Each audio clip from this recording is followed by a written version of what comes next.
issue is if you weaponize it and have a weapons program. And Tulsi Gabbard, no friend of radical Islam, Donald Trump's director of national intelligence, said in March that the U.S. intelligence community's consensus view is that Iran is not building a nuclear weapon, does not have a nuclear weapon, has not authorized a nuclear weapons program. The IAEA peers in that report, you must have seen the line in their summary, said there are no credible indications of an ongoing, undeclared, structured nuclear program. Even the IAEA says there's no nuclear weapons program. Their boss, the IAEA chief peers, said last week, you cannot attack nuclear facilities in Iran. So, no, it's not an imminent threat. And under international law, peers, this is the key point.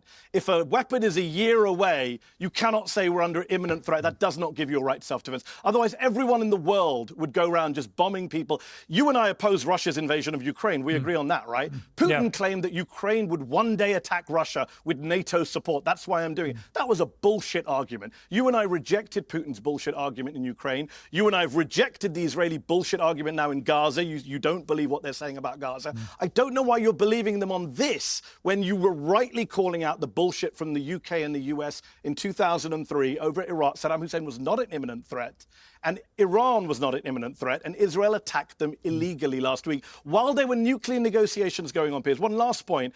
If Israel cared about stopping a nuclear weapon, you would go back into a nuclear deal that prevents Iran from a weapon. And guess who they killed on Thursday night? Not just generals, Piers. They killed Ali Shamkhani, the lead nuclear negotiator who was supposed to be in Oman yesterday with the Americans and who went on NBC a month ago and said, we're very close to a deal, we're willing to give up highly enriched